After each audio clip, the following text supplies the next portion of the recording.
Howdy, howdy, y'all. This is 5 of Clubs, and we are back for episode 2 of our Townsfolk Tussle expansion campaign playthrough. Episode 1 was so much fun to produce, I couldn't wait to get started on episode 2, so here we go. Last time around, we met our pair of new townsfolk, Miss Judy Marks and Miss Frigette. One is an altruistic tinkerer whose artistic talents helped us with some epic assist plays. The other is a filching fridge who seemed more proficient at stealing from her fellow townsfolk than fending off the ruffian. Nonetheless, we chased those dastardly door knockers and their parasitic cubes out of Eureka Springs for good. Sure, our townsfolk heroes fell prey to the cube hype for a little while, but their blistered hands will remain a reminder against dabbling with those draining forces ever again. Whilst victory has been sweet, the air in Eureka Springs is unmistakably tinged with a tingling sense of tension, as an ominous storm swells on the horizon of Sprinkle Falls. Is Umbrella whipping up a stormy scheme? Impossible, he was defeated last season. So what's a brewing out there? Honey, you've got a big storm coming.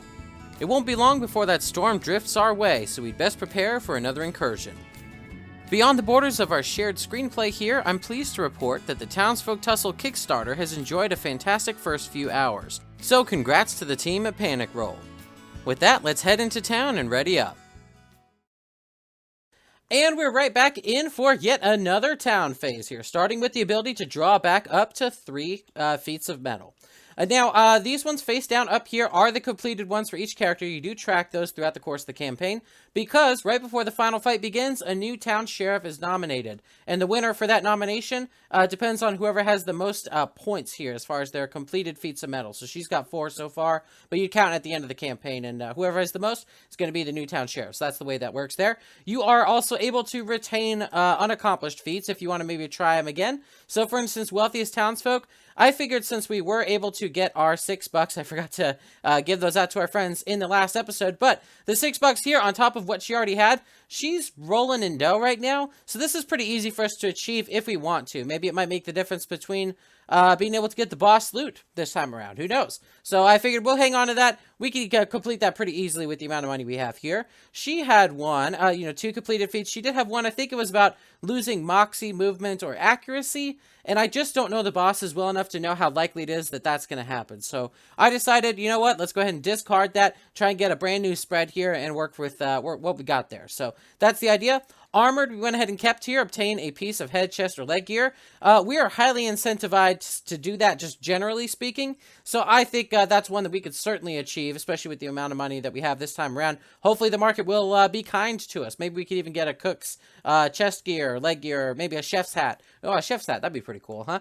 Yeah, I think that's a pretty great idea. And then we have the completed feat there. And then he actually completed all 3 of his feats. Norman Fishboy, what a beast. I mean, yeah, he did have a little bit of help from the door knockers, but that's okay. We're going to go ahead and give him his credit anyway. So there we go. All right, so first thing up is time to deal them out. And we're actually in a new order here. You can see Judy, who was at the bottom here, got first turn in the buying order. She has now gone to the top of the stack here, meaning she's last in buying order, first in being order. And between rounds, you will cycle these tokens. So the next time around, she's going to go to the top, and then they're going to shuffle down that way. So gives everyone who's participating a chance to, if they start at the last, they get to be first, and, it kind of leaves a good little cycle, I guess. But I'll have to remember that while I'm looking at these, because they're not laid out in left to right order that way. So, handing out these new Feats of Mettle, we will start with Miss Frigette. So there is one for her. There's going to be another one for the Blopsy twins. Let me go ahead and flip these. Whoops, as best I can. Here we go. All right, let's take a peek at them. We already know about the Wealthiest Townsfolk. Pretty simple there. Bard. End the town phase with an instrument equipped. Ah, man, we got some bards right over here. They already got the instrument. They got the performer trait and everything. Oh, we're going to really try and compete with them for instruments, are we? Is it not enough that you paint these beautiful pictures? You decide you want to be an instrumentalist as well? Goodness gracious. All right, we might be able to make that happen. I don't know how many instruments are in this modified version of the deck with the new cards here, but I guess we'll find out. Rowdy Landscaper. Remove a terrain piece from the board. That's possible. I'll have to really reprogram my brain, because I remember she was trying to avoid terrain like the plague in the last one. So if we do this, we'll have to try and remember that she can interact with terrain this time around. So I'll do my best that I can to remember for that. Miss Frigette, eye for loot. Gain a piece of gear from a terrain piece. Okay, well, she is certainly incentivized and able to get the best possible chances at positive interactions in terrain, so she's well set up to possibly pursue that right there. Tough as nails, end a fight as the sole survivor. Oof. That's going to be tough unless I purposely arrange it, and I would only purposely arrange it. I mean, maybe, I don't know, I don't want to drag out the playthrough. I guess I could arbitrarily do it to where, you know, we get the enemy down to like 2 health, and then I purposely get everyone killed and have her the sole survivor. But that would probably not make for very entertaining gameplay, so if it happens naturally, great. If not, no problem. It's fine. That is some hefty points and money, though, certainly. It's too bad this didn't come out and we didn't get it achieved with the menial tasks of the door knockers. That would be a pretty awesome one to achieve for free. Bloodshedder. If you attack on each of your turns this fight, achieve this feat. Oof. Wow. Okay, that's going to be tricky. I mean, theoretically, if we just stay up on the opponent, we could just keep at them. But the problem is we want to probably interact with terrain to get some gear. And again, our build encourages us to interact with terrain. So, maybe it's possible. I don't know what the setup for the next battle is going to be. Maybe it's all going to be tight quarters again, and this will be feasible to get, even though we're trying to pursue from this. I guess we'll have to see. If it comes between these two goals, I mean, there's less points involved for this one, so maybe I would prioritize this one and the money involved here. I'll have to think about it. We'll have to see what's coming up next and decide there. All right, Blopsy Twins, armored. We already talked about that. Food Fighter. Consume a consumable. Well, we do not have a consumable accessory. We just have regular accessory. It'd probably not be good to down whatever that sample goo is in there. So probably not a good idea. Maybe if something comes up in the market and it's reasonably affordable, we might do it. I mean, we are the cook and we are given benefits for consuming with the wooden spoon. So it's actually possibly something that combos pretty well together. Technician, activate a non-consumable gear ability. Well, there we go. We got this right here, which if we could activate that, that would be really cool. The problem is, the reshuffling of the action deck is not something you can just kind of cause purposely on your own, at least not with the gear we have, but maybe that may change, you know, or maybe the next boss will work differently to where triggering a reshuffle is a bit more feasible of a thing. So I'll just have to try and do my best to keep this ability in my mind. I know that other gear can also have certain types of abilities, like this. Here we go, right? Here's an ability here. Spend 2 moxie, put a counter on this. If there are 2 counters, this has range 4. So it's like an alternative action. So it doesn't necessarily have to be this ability that we trigger there. It has to be a non-consumable gear ability. So that's the idea. So the aged eggs, for instance, would not apply to that. All right, and moving on over here. Safety first. Be the only townsfolk at max HP during a fight.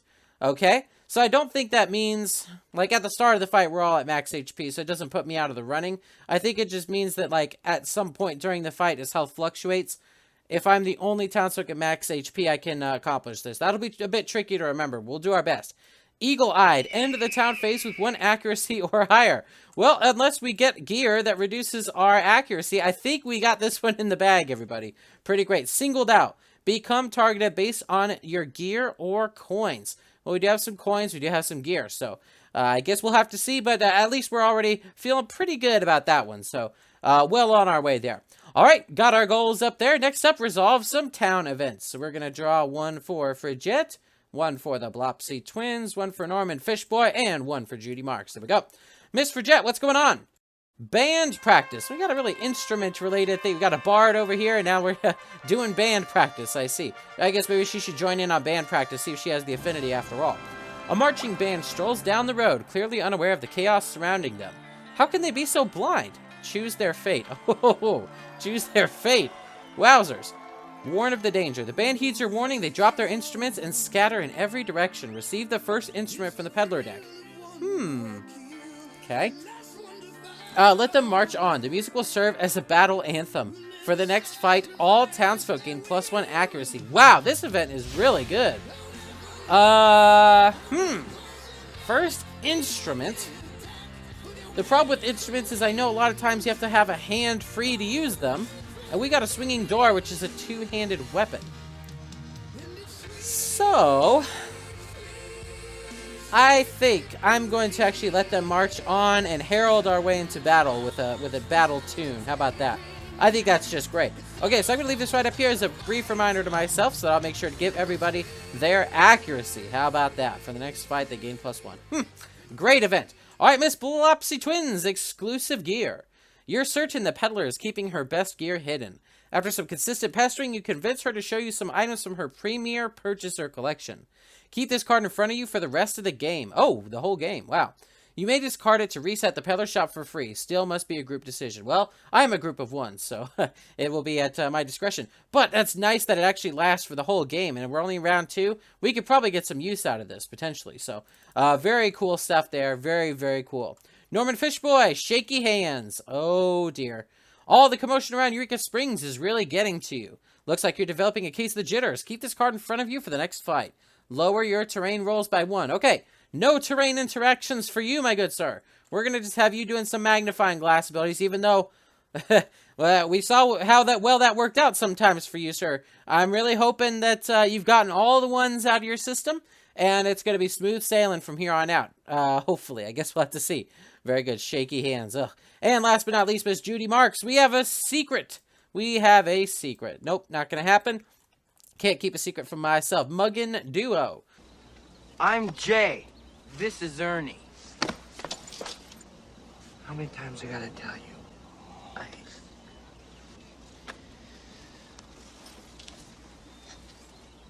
This is Ice. 2 stout fellows approach you, trying to take advantage of the chaos in town. Hand over all your money, bub. 1 or less weapons owned. They've got you surrounded. Choose your approach. Oh, wait. We have actually 2 weapons owned. We have a knotted chain and a giant paintbrush. What do we got here? These guys don't scare you. A flash of weapon says the mugger's running. Keep this card in front of you. It counts as a 1-point feat of metal. Wow. All right. We just outmugged those guys. How about that? We just played the Uno reverse card on them. Yes, indeed we did. How about that? Very cool. All right, well, there we go. We got our town events out of the way. It's now time to shop, and just like before, Editing Magic's going to breeze on through this while I make my decisions, and we'll cut back through it when I have got everything ready. So here we go.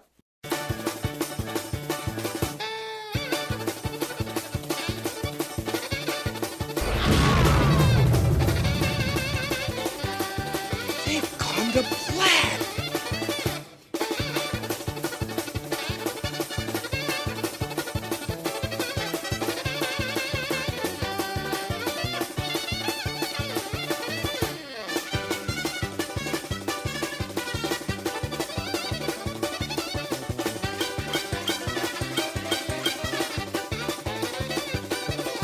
All right, well, that was actually a pretty eventful market phase. It took me a little longer than I even thought I would myself, but it was pretty eventful. You might see some little icons here that are pretty exciting here.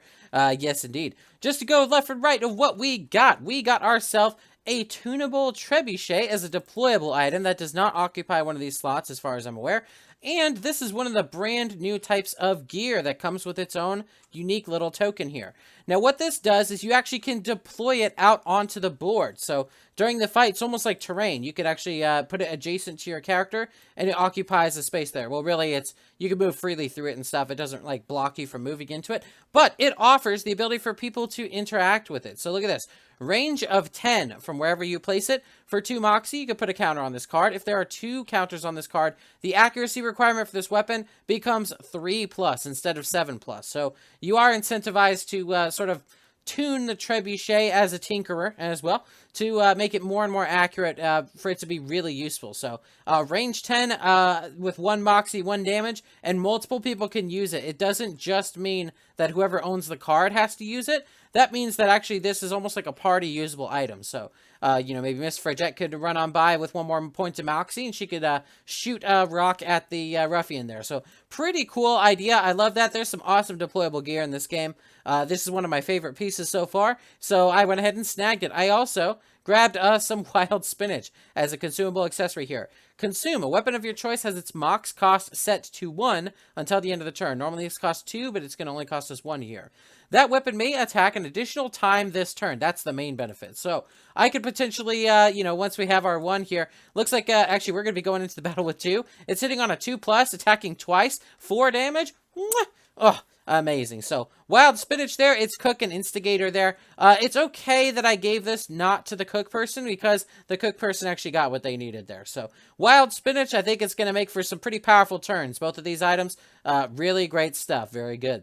All right, next up we have our friend Miss Frigette Jones, and she has a roll card because she was able to get a third piece of farmer gear. We got the chewing straw, aged eggs, and the farmer's ladder. So there we go, 3 pieces. That means that we unlock the roll. So here, let's reveal it together. You are the farmer, field ambusher. +2 to your terrain rolls. Oh man, that's awesome. And then we can eat the eggs. It's basically +4. Woo, that's really good. Whenever you interact with terrain and the ruffian is within 4 squares of the terrain piece, deal 1 damage to the ruffian. Oh my gosh. Wow. That's awesome. That is just awesome. Wow. Yeah, and then we're going to be trying to... the combos. They're so good. My gosh, that is really amazing. And now that we are actually the farmer, one thing that we also picked up was the grabby slug, which as you can see is a colony piece, but look at this. The gear cannot be unequipped during a fight. It's a headgear.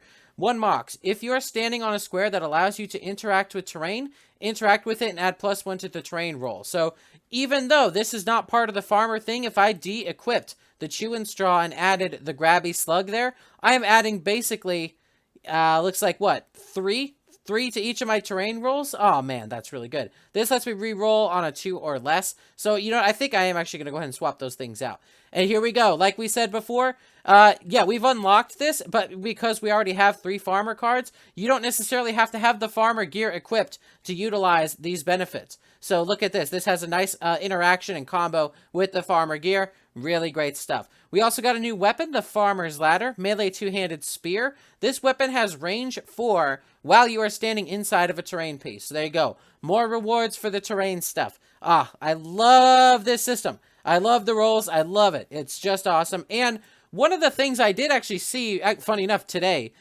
someone's review of the core game is like, oh, there's not as many rewards for interacting with terrain as you would hope, or the terrain doesn't feel that impactful, or you're not really incentivized and gain benefits for it. Well, look at this. This is like a single-handed answer to that. This makes terrain very useful and also makes your sort of terrain interactor of choice pretty defined with these rolls here. So, way to go. Yes, the swinging door is, in fact, in our backpack right now. That's okay, because, like, you have to have someone inside of you to get the extra damage anyway. But this already just has an innate 2 damage and can potentially attack at range 4. So, I think overall, I think that's a pretty good trade. So, oh my gosh, hiccups. Normally I only hiccup in 1s and 2. Let's see if it's the case. Yep, there we go. Yeah, it's really weird. It freaks Ace of Hearts out all the time. Like, if I have 1 hiccup or 2 hiccups, she's like, you are so lucky. All right, there we go. So there we are, moving on from the farmer. Now we have the Blopsy twins, who also have one of these lovely cards, and that's because we have 1, 2, 3 pieces of cook gear. We just bought the Suspicious Morsels, which is an accessory and consumable. Consume and roll on a 3+, restore 1 health point, usable once per fight. That's one thing I forgot to mention about consumables this time around. Unlike in the first game, where consumables are usually a one-and-done deal, you eat it and you discard the card, these work a bit more like Kingdom Death Monster consumables that are, like, usable once per fight, unless specifically stated otherwise on the card. So, I heard that that's a big change coming through, and I am not sure if they're going to try to update all the cards from the base box to reflect that, but I know that if they did, that would make some of the consumable gear a bit more appealing as far as an option for upgrading your character. So, I know, yeah, in our house, generally, the consumables we avoided because we just thought the utility wasn't quite there since you only got to use it once. So, I guess the developers agreed, and that's why they did this. So, we are now a cook. Let's go ahead and see what the cook does. You are the cook. Meal prep. Immediately receive the modular meal unique gear.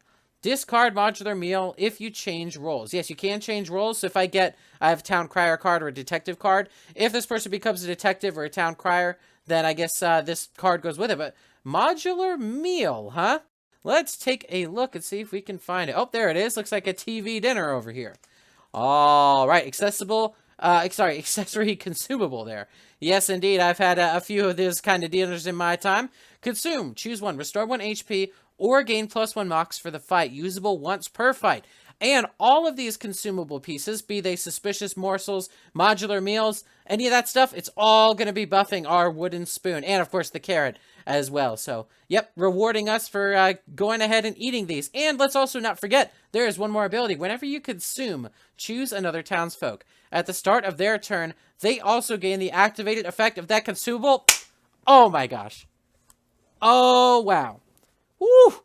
Ah, wow, that is crazy. I'll have to really work hard to remember that, but that's wild. Maybe what I'll do is when I plan to activate it, I'll sort of like copy the card and put it in front of them for a second, because you can delete it, afterwards.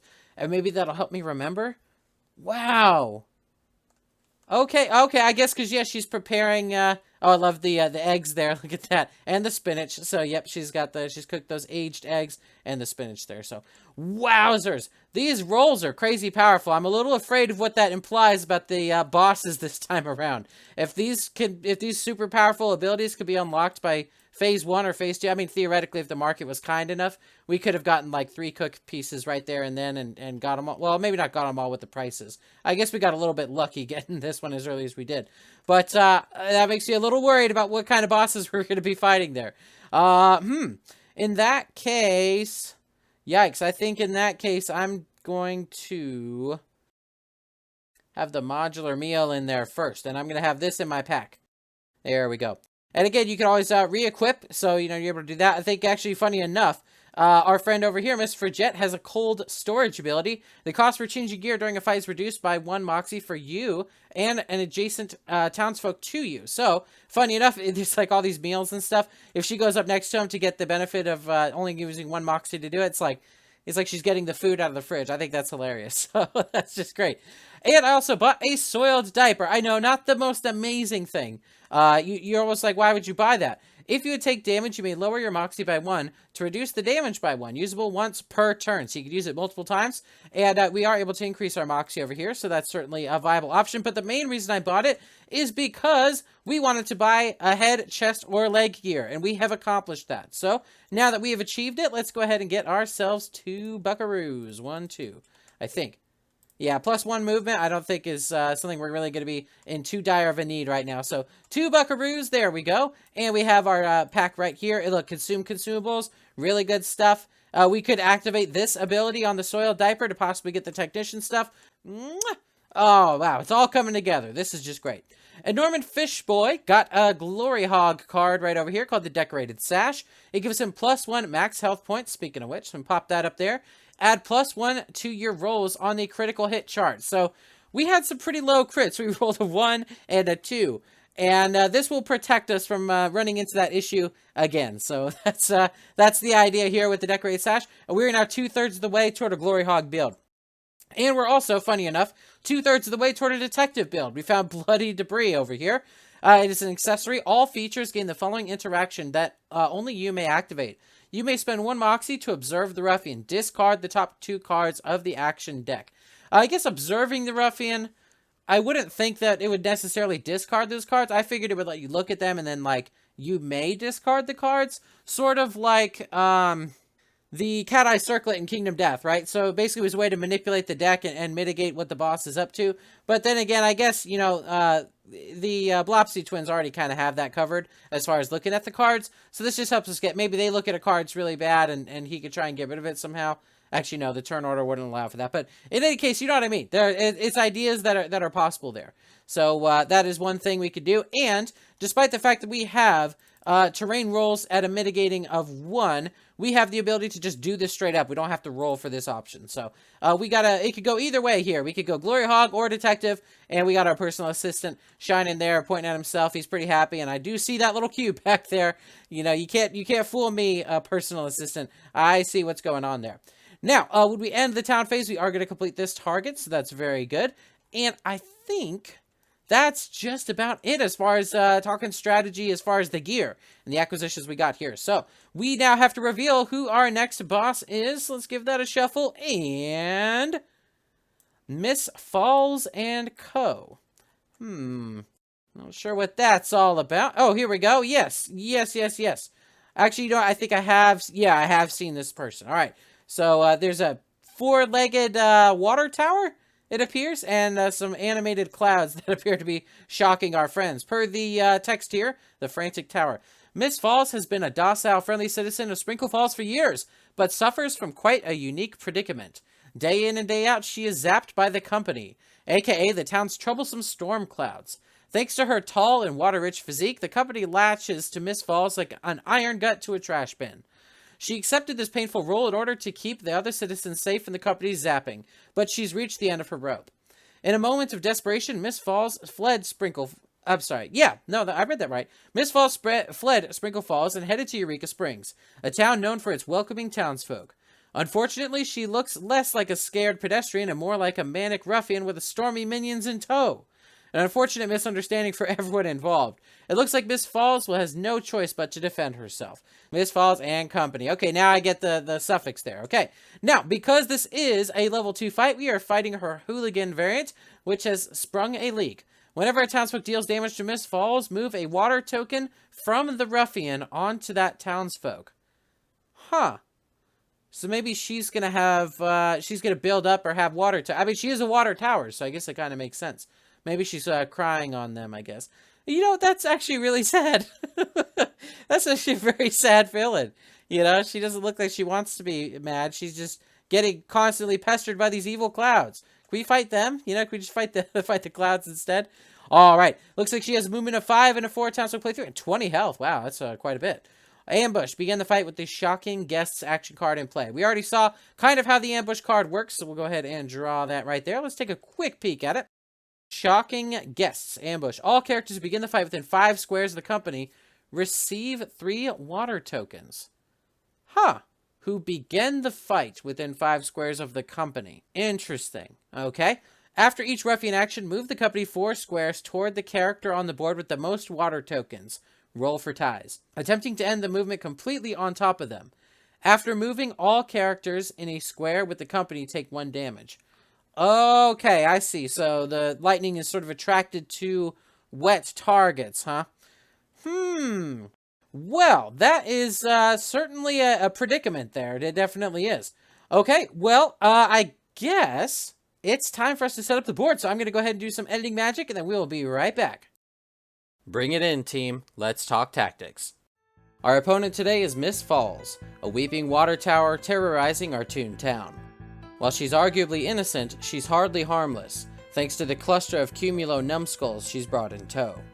Those bullies in the sky will hone in on the wettest character, that is the character in play with the highest number of water tokens, and will try to rain down lightning upon them after every ruffian action.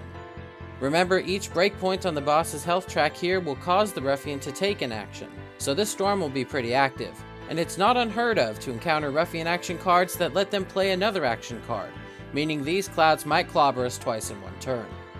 Miss Falls appears to be aware of the company's compulsion to zap wet targets, so she will likely do whatever she can to dehydrate herself and possibly pass her hydration on to us. Additionally, the center of the board is a massive mud pit, in which we will add water tokens to any townsfolk who start their turn in there, so we'll want to skirt around that as best we can to stay dry. Some of our teammates will start with water tokens right out of the gate, so we'll already be in the running for some shocks. So, what can we do to dry off? Well, we've got a trio of terrain elements that can help keep our toon posse from pruning. First up is the campfire, which will warm an adjacent townsfolk at the end of their turn and remove 1 water token from them. Careful though, if the company catches an interest in a character by the campfire, they could extinguish its flame and render it useless for the remainder of battle. Just north of the campfire, we have a clothesline. An adjacent townsfolk may interact with the clothesline to unequip any number of items, removing 2 water tokens per item unequipped this way.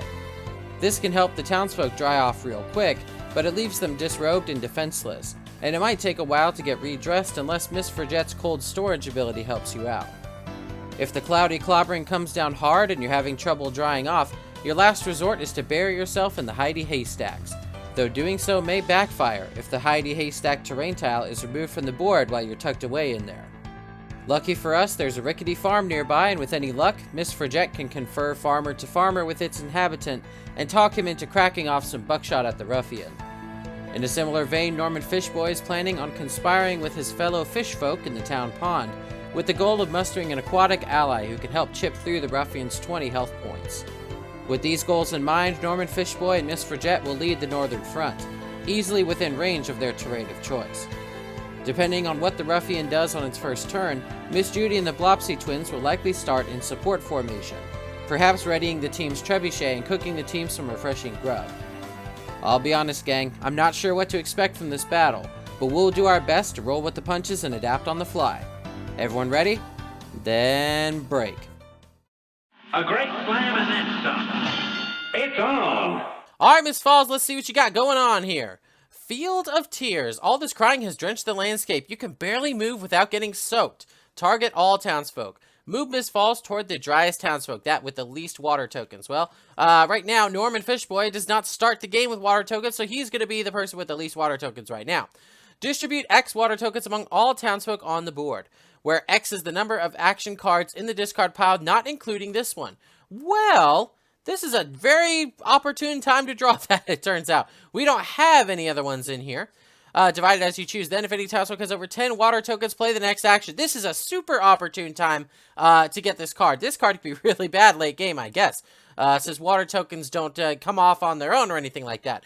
Okay, well, she is still going to move toward the townsfolk over there. So she's going to move 1, 2, 3, 4. We're just going to shove our little friend right over there just a smidge.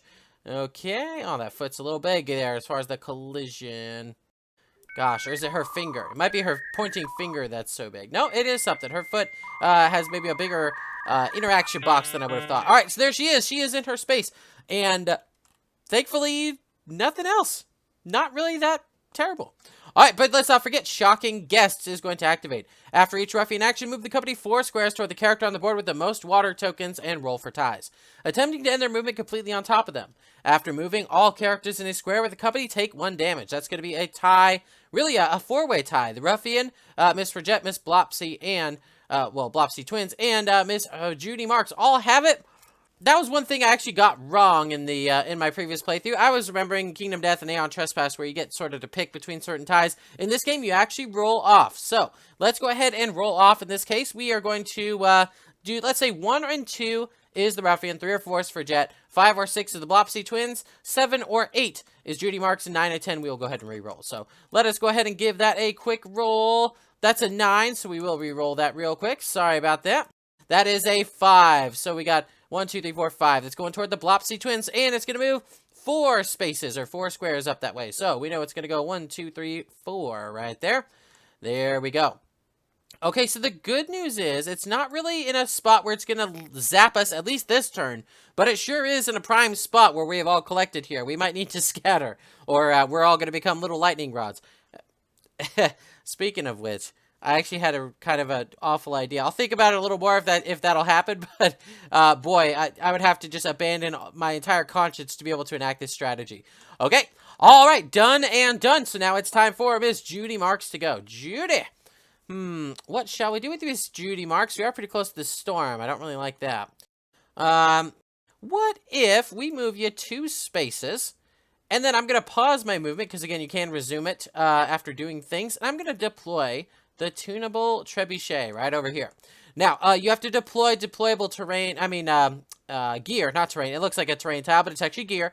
You deploy it in an adjacent space to you, and normally you have to actually be on top of the deployable piece of terrain to interact with it, and that's the case with this card as well. So, I will resume my movement by going right on top of it, and I will utilize the 2 Moxie action right here. Put a counter on this card. If there are 2 counters on this, the accuracy requirement for this weapon becomes 3+, which is pretty generous here. So, dropping 1 accuracy token there. We went ahead and tuned up our trebuchet just a smidge. Just needs a final little tweak here and there, and it will be ready to go quite accurately. So, there we go. Now, we've only moved 3 spaces. I can still move 1 more space if I were to want to do that. And you know what? I think I will. I'm going to move right here. And, of course, the Blopsy Bugle is quite much like the foot on the front of this monster here.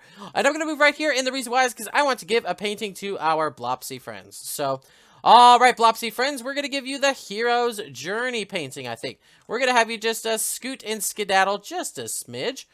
I think we'll actually go ahead. We only have to move you. We can move you up to 4 spaces, but I'm going to move you just 1 space. I know I'm putting her in the storm, but there is actually a reason that I'm doing that. Oh, gosh. I'm going to make this model just a smidge smaller so she could fit along with these other models just a little bit better. There we go.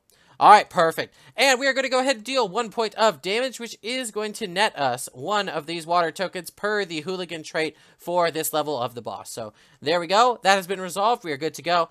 And I think that is all I'm going to do on my turn. So, it is now time for someone else to go. In fact, it's going to be Norman Fishboy. Now, Norman Fishboy was planning to go to the town pond and thought about slinging a fish at the boss. but you have to be within range 4 to sling that fish successfully. So, not going to happen there. Sorry, it's on the wrong side. Not going to happen there, so I think we are going to skedaddle right over here. Actually, we're going to stop 1 space shy. We want to be within 3 spaces of the Ruffian here, I think. Or maybe we don't. Because if I attack, it's going to trigger a breakpoint, which is going to trigger this cloud, which may just zap us all and give us a bit of the buzz. In fact, it's already on the target that it would want to zap, so it wouldn't even move. You know what? I'm not going to attack right now. I'm just going to get adjacent to the pond and maybe cast my reel in there and just wait. Just biding my time over here, Miss Norma Fish Boy. There we go. Is there anything else we might want to do? All features gain the following interaction that only you may activate. So if I were to have ended my turn in the mud pit, I could have actually maybe discarded the top 2 cards of the deck. I don't really think I want to do that. We're going to go ahead and skip that for right now. Not a huge problem. Okay, moving on over to the Blopsy Twins, our wonderful cooks. I think we're going to move them because they are the people with the most water tokens right now. 1, 2, 3, 4. If we move 4 spaces, the storm's still going to be able to keep up with us, it turns out. So maybe what I might want to do is go, I don't know. Maybe I might just want to get them away from all of us. Okay, all right, I guess the strategy is going to happen. So I'm going to go 1, 2, 3, 4. Yes, I am in the mud. And yes, starting your turn in the mud is going to get you a water token, but it just so happens that the Blopsy Twins are our most proficient healers, it turns out, because they have the modular meal, which could restore a health point. We have suspicious morsels, which can restore a health point. We could perhaps possibly think of interacting with the Rickety Farm to restore 2 health points if our roll goes well enough. But it turns out, I guess the lightning rod strategy might be useful. We know that this thing's going to come our way anyway, so we might as well try to position the company in such a way that it strikes us and poor Miss Falls at the same time. What? That's the evilest thing I can imagine! As awful and horrible as that sounds, that may actually be a strategy worth pursuing at this point. So we have moved over there. We are also going to utilize... Oh, and let's not forget as well, our soiled diaper lets us lower our moxie by 1 to reduce damage. So our survivability is pretty good. King's Carrot, let's go ahead and give that a few chomps here. Yum, yum, yum. That's going to give us 2 points of accuracy, and because we get prep meals here, whenever you consume, choose another townsfolk. At the start of their turn, they gain the activated effect of that consumable as well. So with +2 accuracy, he certainly doesn't need it. She's at 2 already, so she's good to go. I think we're going to go ahead and give it to Miss Frigette, who has 0 accuracy, bringing her up to 2. That's the idea. All right, we have eaten that. We're going to spend 1 moxie, or 2 moxie, I'm sorry, to re-equip the wooden spoon and the boasting bullhorn. Here we go. Those 2 have been equipped right there. And because we did consume this round, if we attack with this weapon right now, it's going to deal 1 point of damage extra. So 2 points of damage overall. Let's go ahead and do it. We know the storm's coming our way anyway. Let's just go ahead and take our licks, as it were. So here we go. Oh, it was nearly a 1, but it did roll itself to a 7. It did correct. So 2 points of damage. That is going to trigger the breakpoint right there, giving us 1 more water token right over there. And let's see what Miss Falls is going to do, because our turn immediately ends. Blubbering plea. I'm begging you, get these clouds away from me. I swear I ain't with them. I'm not crying, you're crying. This is such a sad... Now I just feel awful. Maybe she overheard us talking about the plan to become living lightning rods. Oh no. Oh man, I just wish we could just fight these darned clouds. Oh, maybe in the final fight there's some way that you could beat the clouds instead of her. This is awful. Miss Falls look at the targets and sobs uncontrollably. She receives 2 water tokens. Oh no. No. Close your heart to it. Close your heart.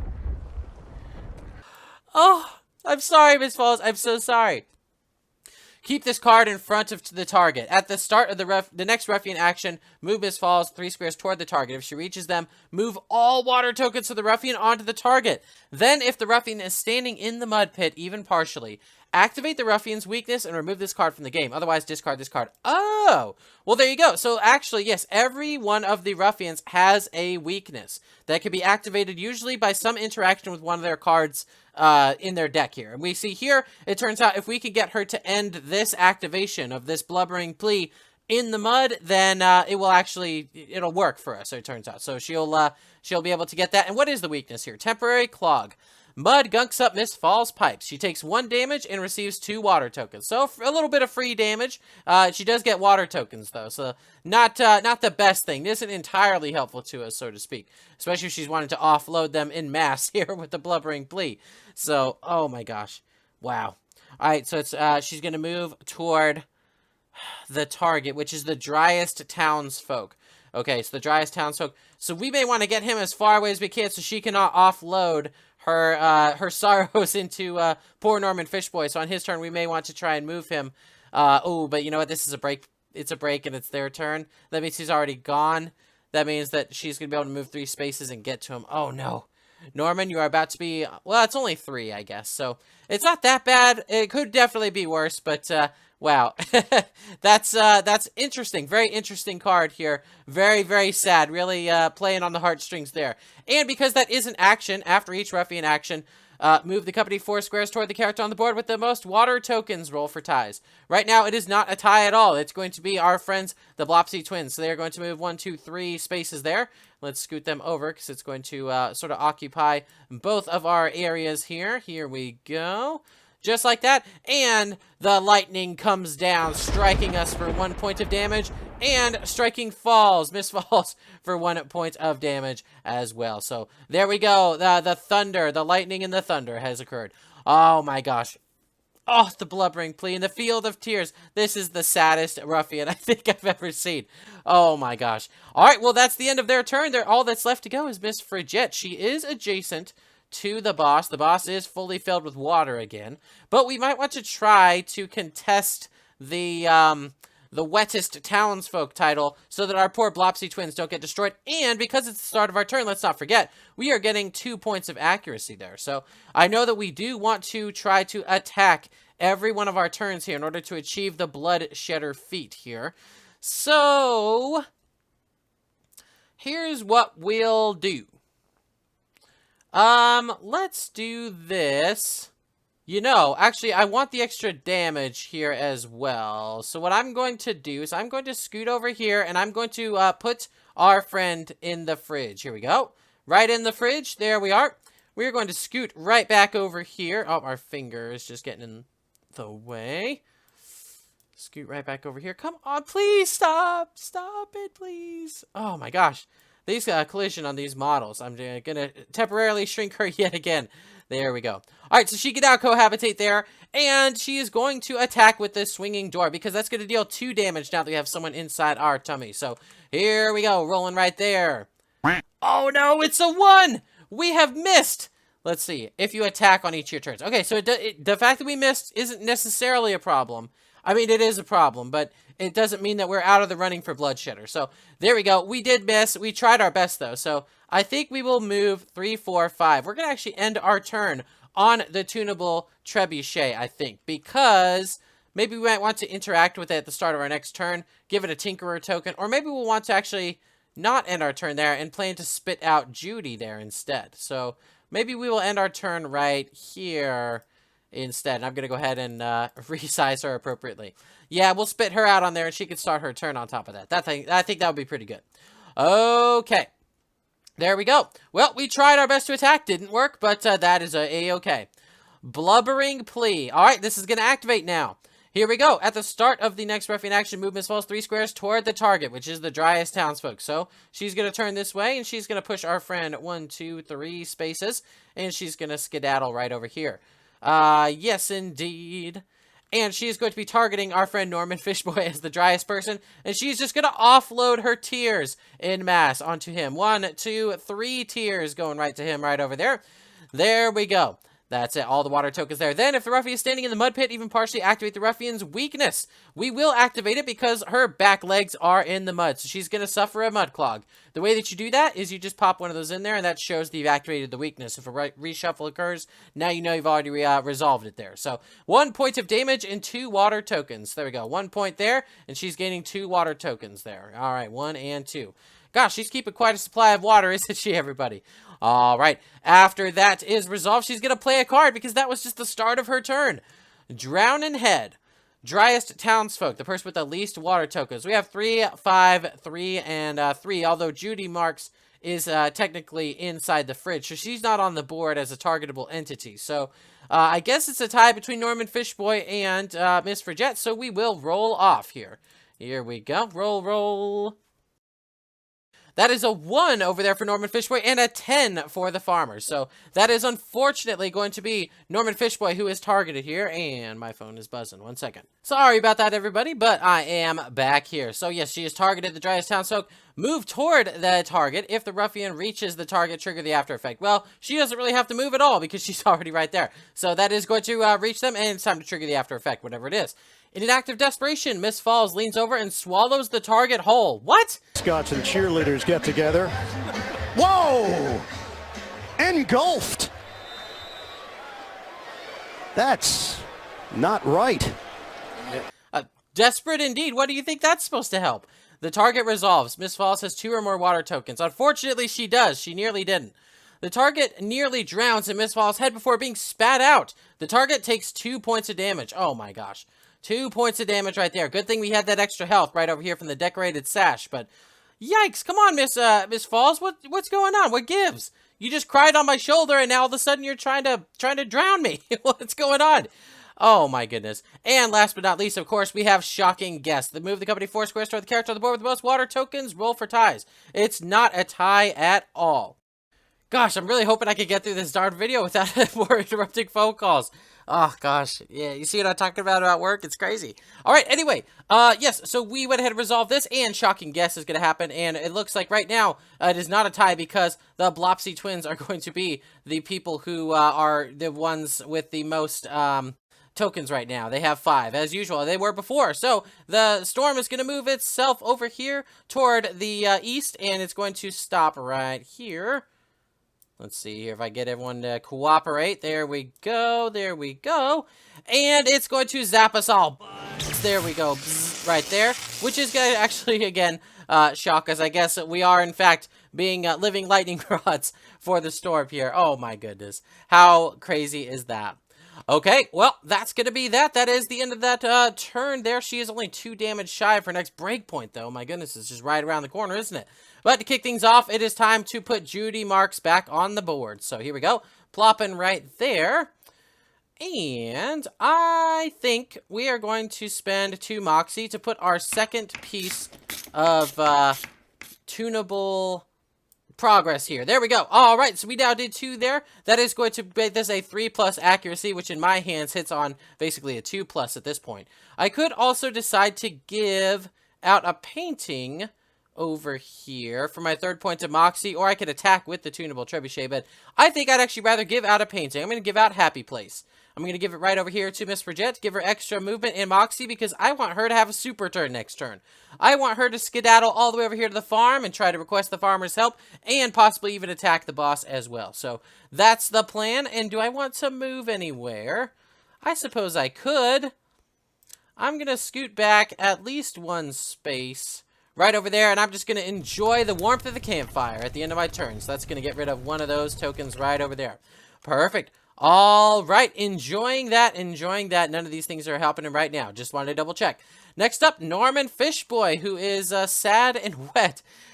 We would potentially consider slinging a fish at the boss right now, but that's going to deal 2 damage, trigger the breakpoint, and then we are going to get some lightning on our friends over here. So that is just no fun.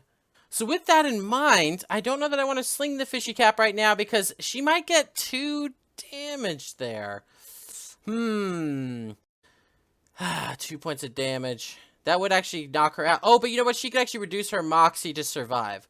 So you know what? We're going to live on the edge. We're going to try and get this battle done as quick as we can. So we're going to magnifying glass this boss right here. So here we go. That's going to be a roll. We have to, I know it's most likely going to be a hit, but we do have to roll. A critical hit. Oh my gosh. Wow. That is quite a hit. Let's go ahead and roll this here and see what our critical effect is going to be. A 9? Oh my gosh. Holy moly. You send bits of the ruffian flying. Oh no. That sounds awful. Receive the ruffian's gear marked with the star on their rewards. You may equip it immediately. If this has already been activated this fight, this attack deals +1 damage instead. Wow. Okay, so a few things are going to happen. 1 point of damage. We are going to inherit a water token. I got to make sure to remember all this stuff. We do discard the top card, which is Waterlog. And let's go ahead and look for some fridge. Oh, here it is right there. Miss Falls & Co. has a star, Cloud Caller. Melee two-handed spear. 3 Moxie to use it. Wow. Cost 4+ accuracy, does 2 damage. Range 4. Okay, nice. 1 Moxie, deal 1 damage to yourself and all characters within 4 spaces of you. Wow, okay. Not going to equip that right now. I'm feeling a little safer with the magnifying glass. But definitely an option for the future since we do have 3 Moxie thanks to our flashy buckle. So we'll hang on to that for some reason. Norman Fishboy is just gaining and gathering all the boss gear, it appears. So there we go. Well done, Mr. Fishboy. Well done. All right, and we have done our attack. And you know what? Let's just sling the fish. Let's just do it. Right? We're right by the town pond. Who knows where the boss is moving after this? The other 2 points of Moxie, we're going to sling a fish. Sling a fish at the ruffian within 4 squares for 2 damage. You must be adjacent to the town pond, murky moat, or wishing well, usable once per fight. Bam! There we go. 2 points of damage. It is going to trigger the breakpoint, but we already knew that was going to happen. So, bam, bam, bam. Fish has been slung out of there. We bided our time. We got ourselves a biter. We slung it over there, and for some reason or another, it dealt damage over here, which, again, is going to give us another token, bringing us to 5 now. We are actually tied for the Blopsy Twins, and you know what? I actually wouldn't mind if the storm decided to prioritize us instead, potentially. I guess we'll have to see what happens. Alrighty. Moving right along, it's time for the breakpoint to activate Desperate Attack. Miss Falls clearly isn't thinking straight. Maybe all that zapping is starting to take its toll, I'll say. Target none. Miss Falls gains 2 water tokens, okay? Oh my gosh, we just cleared her out of water tokens. Now she's got more. She launches a jet of water from her mouth towards the company, but it goes right through them. Well, that definitely explains why we're not fighting them. I guess they're incorporeal. That water ain't going to stay in the air forever.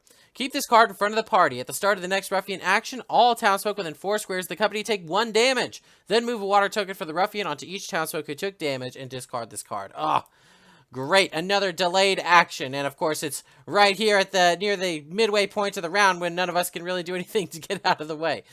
Just the way you'd like it.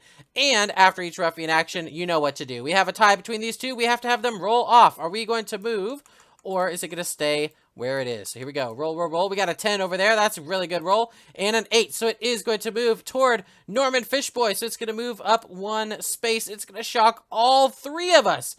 My goodness. Buzz, buzz, buzz. This storm is just terrible. It's relentless, it is. All right, so that's going to be 1 point of damage right here. It is going to be 1 point of damage unless we want to utilize the soiled diaper effect. And you know what? Sure, why not? Let's go ahead and utilize that soil diaper effect to reduce that damage by 1. So there we go.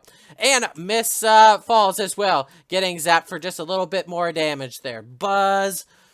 Oh, the storm is terrifying. She's not as bad, but the storm, gosh, oh my goodness. All right, well, Norman Fishboy's turn is done. Blopsy Twins, we may want to get them out of there because they are in the danger zone here. So they can move 4 spaces. We could try and hide them in the hidey haystack. This is one way to possibly get them off our back. We have to try to hide by rolling here and spending a mox. 1 to 4, it's no good. You can't seem to blend in. Or on a 5+, you're nearly invisible. Move yourself from the board and return to the board on the square next to the hidey haystack at the start of your next turn. However, if the haystack is removed from the board for any reason while you're hiding, you are knocked out. That's the thing I'm afraid of. I don't know if this boss has something that will get rid of that terrain. I'm terrified of that prospect, so I'm not going to hide in the haystack despite the fact that I really want to. So instead, I'm going to go ahead and slash out at this boss with a wooden spoon. But first, you know what? Let's go ahead and consume. We're going to eat our modular meal, restoring 1 health point here. There we go. And I'm going to actually let Norman Fishboy get the health point here at the start of his next turn. So I'm going to put this right here as a reminder that he needs to go up to 3 at the start of his next turn. So yummy, yummy, yummy. That was delicious. So good, which is actually going to make this deal extra damage because we did consume this turn. So let us roll our die here. Here we go. That is an 8. That is going to be a 2 damages worth of hit right there. Bam, bam. Okay, and then we are going to skedaddle just a bit. Let's go. Because we want to pull him away from Norman Fishboy. In case it's a split of targeting for the company, we want to pull him away. So I'm going to go 1, 2, 3 right here, I think. So I am adjacent to the beast here. She's not a beast. She's a victim is what she is. And hopefully if the company decides to target me, it'll come right through and still try and get some damage on the boss. So hopefully the damage is commensurate with what the Ruffian is receiving as well. So there we go. That's the plan. And let's not forget. In fact, actually, now we don't even have to fight with Norman Fishboy. We have 6 water tokens there, making us the wettest of the townsfolk. Meaning we know the storm's going to come here until, well... unless she changes that with her AI card. I guess that's entirely possible. She is going to do a desperate attack there, of course, so we will have to worry about that. But even if she moved 4 spaces, she wasn't going to get out of range of that. I mean, I guess if she went 1, 2, 3, 4, she would be at range 5 in that case. But then she wouldn't have, She has the healing and the damage reduction. I think she's going to be fine. So we'll leave her right there. That's not a problem. Okay. Last but not least, we have Miss Frigette. Now, Miss Frigette, because of the Happy Place painting, she has +3 movement and +2 moxie. So she's going to have herself a busy little turn, I think. Potentially. Maybe. So here's the thing. We need to attack every turn in order to get the Bloodshedder to activate. So in order to attack, we need to be up close.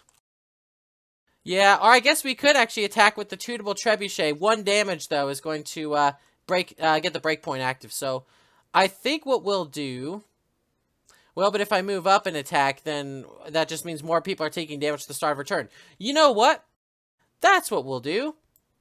I'm going to scoot right over here on the trebuchet, and I am going to activate it because it hits on a 3+ with her 2 accuracy means it hits on a 2+. So here we go. Go ahead and roll that right there. That is a 9. That is going to hit.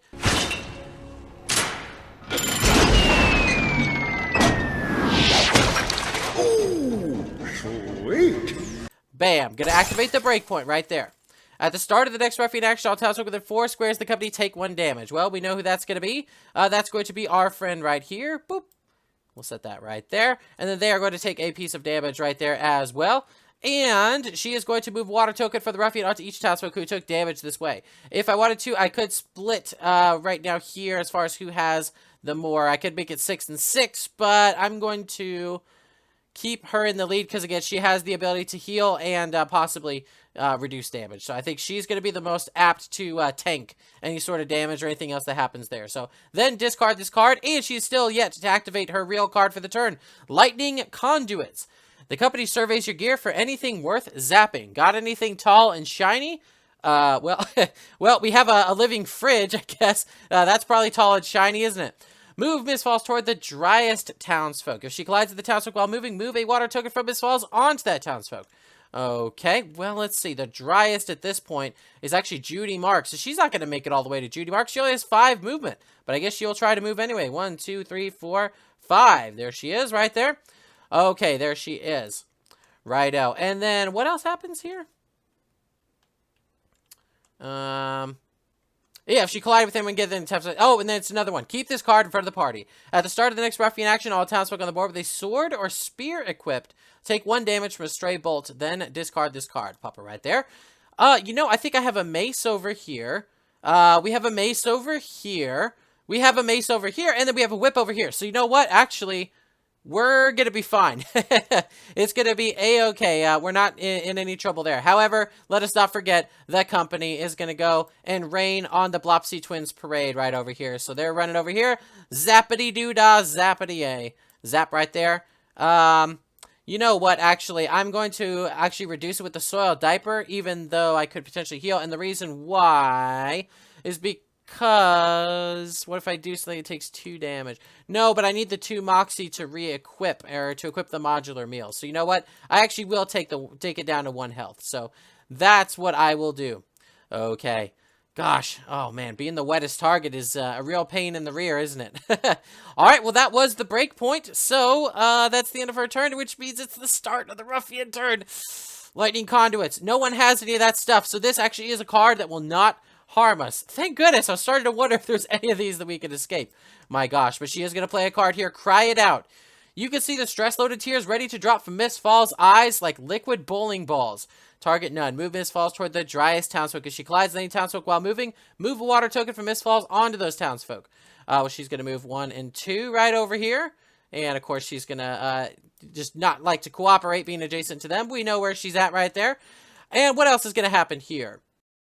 Oh, another one. Keep this card in front of the party at the start of the next Ruffian action. All townsfolk within 4 squares of Miss Falls take a damage from a massive falling tier. Then move a water token from Miss Falls onto each townsfolk who took damage and discard this card. So, oh my gosh. Wow, we really need the range. And of course, she moved right up next to the ranged weapon, as you do. So there you go. And then shocking guests. We still are the wettest target right here. So we are going to have to reduce this damage, or else that's going to be it for the Blopsy twins. So Sud's diaper is now at this point going to be useless to us, which is very unfortunate. Now, I should mention as well, we did actually consume a consumable with the modular meal, and actually with the king carrot as well. So we're going to get 2 coins for that. And activate a non-consumable gear ability, we have done that as well by activating this here. So we're going to get 4 coins there. So let me go ahead and make sure she gets those. 1, 2, 3, 4 right over there. So as long as she survives, she's going to be in the running to get the boss loot, which is pretty good. So if that'll happen or not, I guess we will have to see. Okay. All right. Well, it's our turns now. She is 3 damage shy of her next break point, so we will probably want some characters out of her way. Thankfully, these 2 are the healthiest characters, but the storm is still over there, and it's wanting to cause mischief. So we probably do not want her activating before such a time as we can pull the Blopsy twins away. I don't think. Probably not. Well, we still can do a little bit of damage, or we could do the most boss thing to do, which is actually to do sort of a Blaze of Glory play right now, and sort of sacrifice the Blopsy twins in doing it. He's a monster. But it would actually be pretty cool. Okay, yeah, I'm gonna do it. All right. So Blopsy twins have been excellent to all of us. They've been fantastic. He is still going to heal 1 point of damage at the start of his turn because he still gets the effect from the meal. But for right now, I'm actually going to use the Wild Spinach consumable. A weapon of your choice has its max cost set to 1 until the end of this turn. So this normally costs 2, now going to cost 1. That weapon may attack an additional time this turn, usable once per fight. So with her crazy accuracy, she hits on a 2+. She's going to get 2 attacks off of this, dealing up to 4 damage. And look at this.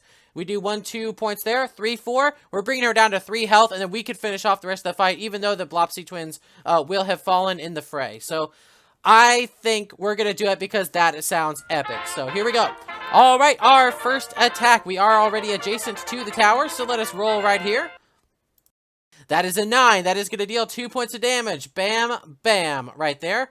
And let me just double check. She doesn't have any water tokens to give us right now. So there we go. Perfect time to attack. And let's get to attack again. So here we go. Rolling right here. Just don't roll a 1. That is a 2. Very close, but not what we needed there. Crack. We have ourselves another breakpoint right there. So here we go. Cry It Out. All at the start of the next Ruffian action, all townsfolk within 4 squares take 1 damage from a falling tier. Then move the water tokens from Miss Falls onto the townsfolk who took damage, discard this card. So 1 damage apiece, but both of our characters here are at full health. So I'm not too incredibly worried about that. Okay. All right, and furthermore, if I give out another painting there, I am going to get to heal 1. So overall, not the worst here, and she can use the ice pack if nothing else. Okay. There we are. So that was that. Now it's time to activate her actual action, Distant Spritz. Miss Falls does her best to draw the company's attention away from herself. Target the wettest townsfolk. That is the townsfolk with the most water tokens. Well, we already know who that is. That's going to be our friends, the Blopsy twins. Move Miss Falls toward the target. Ranged attack. Miss Falls spits a focus beam of water at the target. If the target's within 5 squares of the Ruffian, move a water token from the Ruffian onto the target. Okay, so she's actually going to skedaddle 1, 2, 3, 4, 5 right over here to be adjacent to our Blopsy bugled friends. Gosh, man. Here we go. We're just going to do like that so they will cooperate together there. And she actually does not have water tokens to spritz us with. So she sort of... You know, but nothing came out. No water shocked us there, so not a problem. Shocking guess. After each Ruffian action, move the company 4 squares toward the character on the board with the most water tokens. They're already there, and you know what that means. It's zapping time, bringing us to 0 health and removing us from the board. There we go. I'm guessing and assuming that we get rid of our water tokens, so we are no longer the wettest of the townsfolk now. So right now, looks like this is done already. We have 3, 2, and 5. So the next one's going to be our friend Norman Fishboy. So there we go. Zapped. Goodbye, Blopsy twins. You served valiantly, but you did everything you did, and we are certainly in a right position to be able to win this scenario. So way to go, Blopsy twins. All right, moving on. Since Judy has done her turn, and her turn ended, it's time for Norman Fishboy to go. He could try and interact with the rickety farm, perhaps, to request aid from the farmer. He is going to heal for 1 point of damage there, giving him just a little bit of wiggle room. I don't think he should do that, because you know what? She is just so much more equipped to deal with terrain. Miss Frigette is, let me scoot her out of the turn order as well. That to do it, he's having to roll a raw 8 out of 10, was for her it's like a 5 out of 10, or maybe even a 4 out of 10. So instead, I think he will stick with his magnifying glass strategy. He's going to move a little bit away from that storm just to get a few squares away, and he's within range 3 right here. He is going to attack with the magnifying glass, dealing 1 point of damage and discarding the next card. So we have ourselves a 6 that is going to deal 1 point of damage and discard. Why me? Oh, that's a sad sounding card. Yes, indeed. And because we can continue our turn, let's go ahead and move over 1 more space. And we'll stay right there because she can only move 1, 2, 3, 4, 5. Yeah, she can't get there anyway. So we'll stay right over there, just out of the range of the company. So not too upset about that. Alrighty. Moving along, we have Miss Frigette is the last to go. We could have her move on up and try to attack. We could even have her gobble. We could actually potentially end the battle right here. You know what? Let's give it a try. So we're going to go ahead and gobble up our friend over there, Miss Judy Marks. And we're going to move 1, 2, 3, 4. We're going to scoot ourselves into the mud. And we're going to try to attack the Ruffian right now with our swinging door, which would do 2 points of damage. If we hit, that's going to be the end of the match. If not, we've sort of left ourselves a little bit vulnerable. But we have 3 health to work with, so I guess it's not a huge problem here. Oh, of course! Of course we roll the one thing that is going to just throw our plans in the trash. Oh, no. Okay, so we missed. We did try to attack, so we at least did try. But no dice. That's it. That's it. That's the end of her turn. So it's now time for the boss to go, because no Blopsy twins here to help us out this time. Refill. Water might attract the company, but it's her only defense against you roughhousing townsfolk. Target the town pawn terrain piece. Move Miss Falls toward the target. If she ends the movement within 3 squares of the target, trigger the after effect. Well, she can definitely make it there. 1, 2, 3. Here we go. So she's right there by the pond. And what's going to happen here? Miss Falls extends a leg into the pond, refilling herself with soon-to-be tears. She receives 4 water tokens. Oh my gosh. Then if Miss Falls has the most water tokens out of all characters on the board, play the next action. Well, so you know what? With 4 tokens, I think that actually Norman Fishboy's got her beat because he has 5. Yep, he sure does. So he's got her beat, so we're not going to play another action, which is good, because then that would activate this twice by resolving this action, doing this, then doing another, and then doing this again. Move the company 4 squares toward the character on the board with the most water tokens, roll for ties. It's not a tie right now. It is going to be Norman Fishboy, so the storm is going to move. Looks like 1, 2, 3, 4. So here we go. 1, 2, 3, 4. Moving on over to Norman right there. And because it ends its turn right over here, it's going to bzzz, bringing them down to 1 point of damage, or 1 point of health left. All right, I'm pretty confident we can make this happen, everybody. I know it's been pretty crazy, but yeah, wow. This boss is very, very interesting. And now that I see how she works, going back through my brain, I could kind of have thought about different ways I could have approached this boss. Now that I know kind of what they do and how the clouds work and all that stuff, different metas are jumping to my brain, which I love that when I play a game and I feel like I walked away from the boss by learning something about them so that my next encounter with them could go better and I could operate more efficiently, I guess you could say. Okay, well, that is the end of their turn, meaning it is Miss Judy Mark's turn. She is going to get spit out. I don't think I want to spit her out into the mud because then she will take a water token. So I'm going to spit her out right there. If I wanted to, I could just scoot on up, try and hit this boss, or I could even... You know what? The trebuchet is here. Let's see if it's in range. 1, 2, 3, 4, 5, 6, 7, 8. You know what? We spent so much time putting the trebuchet together. It'd be a shame not to have it used. So here we go. Moving right on up. 1 Moxie to use this. And a crit to end this one as well. Oh my gosh. Everybody, this is crazy. Didn't we end the last fight on a crit too? And it was Judy as well. Judy is the crit machine. She rolled a 7. What is that? You are invigorated by the hefty hit. Increase your movement, mox, or accuracy by 1 for the fight. Well, the fight's over. But, you know what? Would be cool to have some extra moxie, I guess. Wowzers. So we lobbed ourselves a stone. It went ahead and knocked Miss Falls right there, dealing her to her final point of damage. We get a water token, I guess, technically. But she is defeated, and that is game, set, match, everybody. Wow. Yeah, as I sort of started saying right there, I know I was almost talking as though I'd finished the fight already. Maybe perhaps a bit presumptuous. But, wow. What a cool fight. Yeah, it would have been really nice if we could have gotten the Blopsy twins over to the clothesline. So I was playing kind of on this side of the board when I really should have maybe been a little bit closer to this side of the board. That's one thing I would have possibly changed in my approach there. Oh, those clouds, though. Because they activate after every action, and since you resolve actions during the breaks, those break points are devastating. Or potentially devastating. I think we did pretty well, though, as far as every time we got struck, generally, Miss Falls got struck as well. But now I have strategies coming to my brain for how to make that happen even more. Wow. What a neat fight. I wonder how many of these water tokens are going to be in the final game. It's got to be a lot, right?